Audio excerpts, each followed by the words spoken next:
Hello everyone, आज date है 13 मार्च 2022 और इंडियन एक्सप्रेस न्यूज़पेपर एनालिसिस में आपका स्वागत है। इस वीडियो में हम इंडियन एक्सप्रेस न्यूज़पेपर की इंपॉर्टेंट न्यूज़ को एग्जाम के पॉइंट ऑफ व्यू से डिस्कस करेंगे।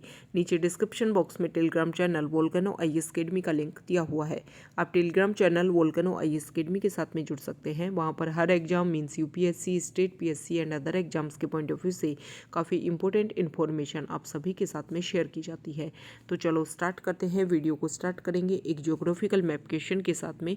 और आज आपका क्वेश्चन ये है कि वेडेल सी को आपको मैप में व्यू करना है, फिर इससे रिलेटेड हर इंपॉर्टेंट फैक्ट्स को एंड इन्फॉर्मेशन को कमेंट बॉक्स में टाइप करना है।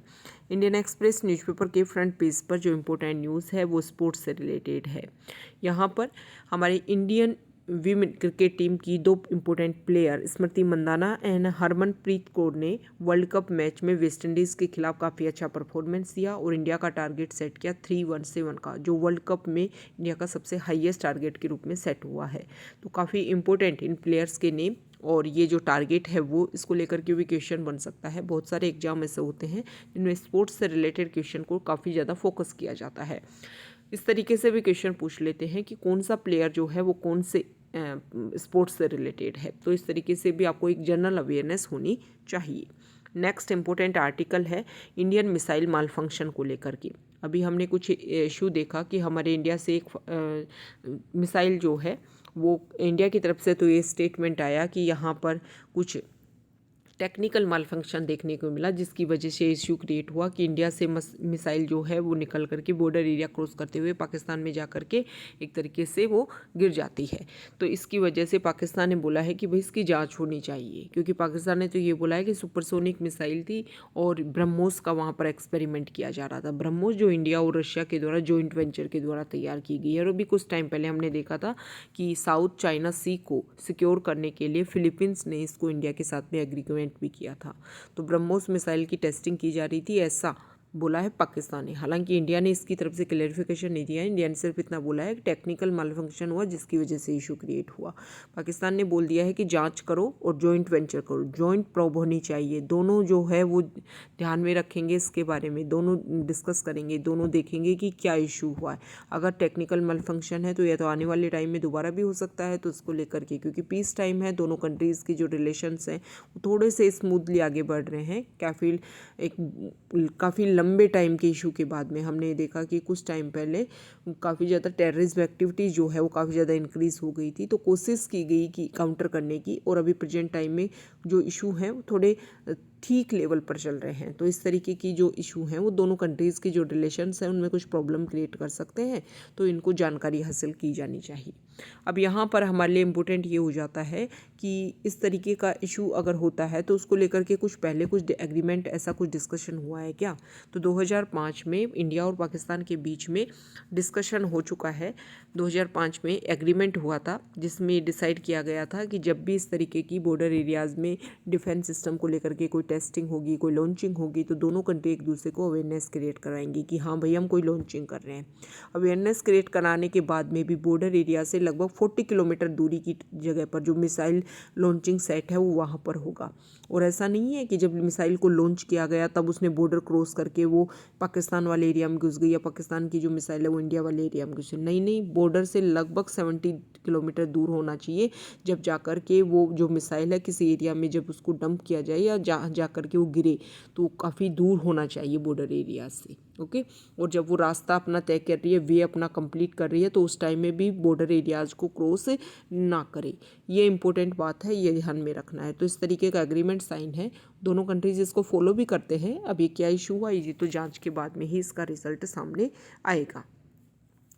नेक्स्ट इम्पोर्टेंट आर्टिकल अभी जो है वो आप सभी को पता है आईपीएल मैच होने वाले हैं। तो बीसीसीआई ने बोल दिया है प्लेयर्स को कि भाई आईपीएल खेलो, लेकिन वर्ल्ड कप मैच है अगले साल जो है, नेक्स्ट ईयर जो है वो 50-50 वर्ल्ड कप जो है, और इस साल 2020 वर्ल्ड कप लास्ट टाइम हम देखने को मिलेगा।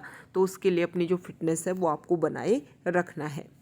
यहाँ पर जो आर्टिकल है वो हमारे प्राइम मिनिस्टर ने 5 स्टेट के जैसे ही जनरल इलेक्शन के रिजल्ट आए, आप सभी ने देखा 4 स्टेट में बीजेपी ने मेजोरिटी के साथ में सरकार बना रहे हैं और एक स्टेट में आम आदमी पार्टी ने क्लीन स्वीप कर दिया है हर पार्टी का। तो यहाँ पर बताया गया है कि हमारे जो प्राइम मिनिस्टर उसके बाद गुजरात विजिट पर हैं, वहाँ पर राष्ट्रीय रक्षा यूनिवर्सिटी का फर्स्ट कॉन्वोकेशन हुआ, उसको अटेंड किया। तो वहाँ पर उन्होंने बोला है कि भाई जो हमारा पुलिस सिस्टम है उसमें रिफॉर्म्स की ज़रूरत है। अब पुलिस सिस्टम में रिफॉर्म्स होने चाहिए, तो रिफॉर्म्स किससे रिलेटेड हों कि जो हमारी पुलिस सिस्टम है वो सोसाइटी के लिए तो एकदम सॉफ्ट बने, और जो हमारी सोसाइटी में प्रॉब्लम क्रिएट करते हैं उनके लिए काफ़ी ज़्यादा स्ट्रिक्ट एक्शन हमारा पुलिस सिस्टम ले। नेक्स्ट इम्पोर्टेंट आर्टिकल जो है वो यहाँ देखिए, एक सेकेंड। हाँ, यहाँ पर हमारे इंडिया के बहुत सारे मेडिकल स्टूडेंट जो है वो यूक्रेन में फंस गए थे।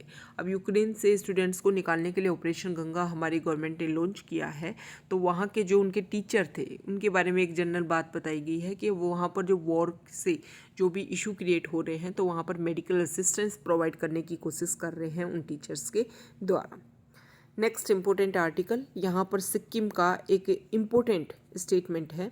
सिक्किम ने ये डिसाइड किया है कि जो भी गर्ल्स हैं 9 to 12th क्लास की जो भी गर्ल्स हैं उनको सेफ, सैनिटरी और फ्री पैड जो है सेकेंडरी और सीनियर सेकेंडरी स्कूल गर्ल्स जो है उनको प्रोवाइड करवाएगी 100% free access. Okay, Sikkim state में हो रहा है ये, ताकि वहाँ की जो गर्ल्स हैं वो एजुकेशन से दूर ना भाग सके।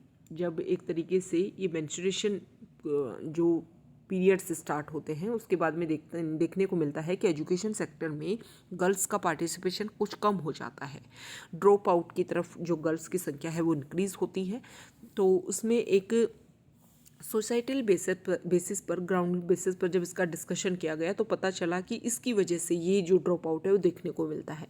तो गवर्नमेंट ने यहाँ पर एक बेसिक अवेयरनेस क्रिएट करेगी गवर्नमेंट, सिक्किम गवर्नमेंट। इसके अलावा फ्री एक्सेस देगी, free and safe sanitary pad उनको प्रोवाइड करवाएगी ताकि उनके ऊपर एक बर्डन भी क्रिएट ना हो और वो इजीली अपनी एजुकेशन को कंप्लीट कर सके।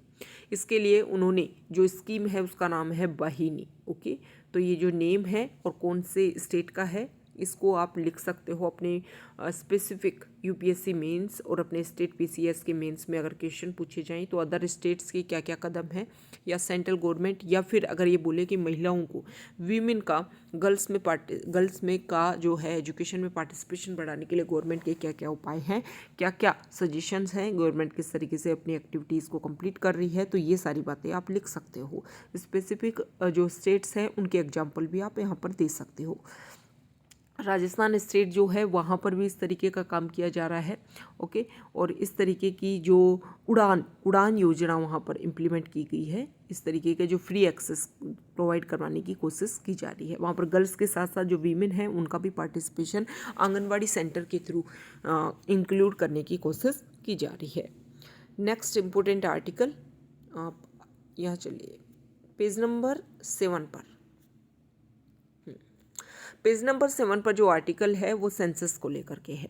हमारा सेंसस 2018-19 के टाइम से कंडक्ट होना स्टार्ट हो जाता, उसके बाद में 20 में कोविड आ गया। कोविड के बाद में ये जो भी प्रोसीजर कंप्लीट होना स्टार्ट हुआ था, मतलब उसको स्टार्ट किया था, वो कंप्लीट नहीं हो पाया। तो अब जो गवर्नमेंट है उन्होंने सेंसस रूल में कुछ चेंजेस किए हैं और पहली बार ऐसा डिसाइड किया है कि सेल्फ इन्यूमरेशन ऑनलाइन, मतलब ऑनलाइन भी जो डाटा है वो लोग खुद से सेल्फ से अपने जो डाटा है उनको वहाँ पर प्रोवाइड करवा सकते हैं। हालांकि ऑफलाइन और ऑनलाइन दोनों मोड में सेंसस कंडक्ट होगी।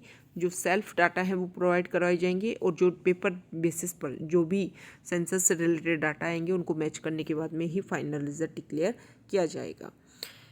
नेक्स्ट इम्पोर्टेंट आर्टिकल यहाँ देखिए वर्ल्ड पेज पर, यहाँ पर जो आर्टिकल है वो रशिया यूक्रेन वॉर को लेकर के ही है। रशिया यूक्रेन के बीच में वैसे डिस्कशन चल रहा है बेलारूस बॉर्डर पर, लेकिन उसका कोई रिजल्ट नहीं निकल कर गया है। रशिया की जो आर्मी है वो कीव एरिया तक पहुंच चुकी है, वहां तक अपनी अवेलेबिलिटी सिक्योर करने की कोशिश कर रही है। और भी अगर हम अदर इश्यूज़ देखें तो देखो, रशिया ने कुछ टाइम में पहले ही बोला कि ईरान के साथ में जो हमारे रिलेशन है वो मेंटेन रहेंगे, लेकिन अभी ईरान के साथ में JCPOA एग्रीमेंट चल रहा है। तो यहाँ पर वो कंट्री जो मीडिएटर का रोल प्ले कर रही हैं, तो उन्होंने बोला कि रशिया अगर ये चाहेगा तो ईरान के साथ में JCPOA जो एग्रीमेंट जो हम साइन करने की कोशिश कर रहे हैं उसमें कुछ रिस्ट्रिक्शंस, कुछ प्रॉब्लम देखने को मिल सकती हैं। नेक्स्ट इम्पोर्टेंट आर्टिकल, यहाँ पर आज संडे आप सभी को पता है तो एडिटोरियल एक्सप्लेन पेज दिया है। यहाँ पर संडे स्टोरी में कुछ इन्फॉर्मेशन दे रखी है। देखो अभी 5 स्टेट्स में इलेक्शन कंप्लीट हुई तो इसमें 2 स्टेट्स की स्टोरी यहाँ पर दे रखी है। एक तरफ ये जो जगह है यहाँ पर ये पंजाब के बारे में शो कर रखा है और यहाँ पर उत्तराखंड के बारे में, दोनों की स्टोरी है। सबसे पहले हम बात कर लेते हैं उत्तराखंड की। उत्तराखंड को इसलिए बनाया गया था कि जो हिली एरियाज़ है उस एरिया को हम अलग से कवर कर सकें, लेकिन हम पहले भी डिस्कस कर चुके हैं कि उत्तराखंड स्टेट को जिस मोटिव के साथ बनाया गया था वो मोटिव अभी तक कंप्लीट नहीं हो पाया है। अभी भी वहाँ पर इजी एक्सेस नहीं है हिली एरियाज़ को लेकर के। वहाँ पर हेल्थ और एजुकेशन के जो बेसिक इंफ्रास्ट्रक्चर होने चाहिए वो अभी भी अवेलेबल नहीं है। कनेक्टिविटी काफ़ी ज़्यादा लो लेवल पर है। तो यहाँ पर इस आर्टिकल में यही बताया गया है, इशू बताया गया है कि 2014 के टाइम में फ्लड्स के टाइम में एक जो ब्रिज है वो बह गया था और अभी तक कनेक्टिविटी नहीं दे पाई है सरकार। तो अभी जो सरकार बन रही है उसको कोशिश की जानी चाहिए कि जो भी वादे मैनिफेस्टो में उन्होंने किए हैं वो सब कुछ वो कंप्लीट करवाने की कोशिश करें। यहाँ पर पंजाब का इशू क्या है? नशा। आप सभी को पता है कि वहाँ पर बहुत ज़्यादा ड्रग्स का, इन सब का इलीगल काफ़ी ज़्यादा काम होता है और यूथ एज जो है काफ़ी ज़्यादा ट्रैप है इसमें। तो यहाँ के जो लोग हैं वो चाहते हैं कि जॉब ज़्यादा से ज़्यादा हो, स्कूल्स जो हैं वो काफ़ी अच्छे लेवल पे हो, जो ड्रग माफिया हैं उनके खिलाफ में लड़ा जाए और जो यूथ है उसको इससे बचाया जाए ताकि बेहतरीन तरीके से काम हो सके और वहाँ का जो यूथ है वो काफ़ी अच्छे से काम किया जा सके। इसके अलावा और भी अदर इश्यूज हैं। अगर हम फार्मर सेक्टर में देखें तो फार्मिंग सेक्टर में भी वहाँ पर कुछ इशू हैं, जैसे ग्रीन रिवोल्यूशन की वजह से वहाँ पर सबसे ज़्यादा राइस का प्रोडक्शन होता है, राइस व्हीट का प्रोडक्शन होता है। तो वहाँ पर एक्सट्रीम लेवल फर्टिलाइजर्स यूज किए जाते हैं, ग्राउंड लेवल वाटर का यूज़ किया जाता है। तो इसके लिए अल्टरनेट कुछ ऐसी चीज़ें ढूंढी जाएँ ताकि वाटर का एक्सेस जो है वो कम से कम हो और जो फर्टिलाइजर्स है उनका यूज़ कम से कम हो, ताकि जो सोइल की जो फर्टिलिटी रेट है वो बनी रहे और जो भी इशू है उनको सोल्व किया जा सके। फार्मर्स के जो इश्यूज रहे उनको भी एक तरीके से एड्रेस करने की कोशिश की जा सके। तो ये आज का हमारा इंडियन एक्सप्रेस न्यूज़पेपर का डिस्कशन था। अगर आप यहाँ तक आए हैं, वीडियो आपको अच्छा लगा है तो प्लीज़ वीडियो को लाइक कर दीजिए, शेयर कर दीजिए और चैनल को सब्सक्राइब कर दीजिए। हम स्टैटिक पार्ट अपलोड कर रहे हैं चैनल पर। अगर आपको स्टैटिक पार्ट में और क्या आपकी सजेशन है वो आप हमें दे सकते हो।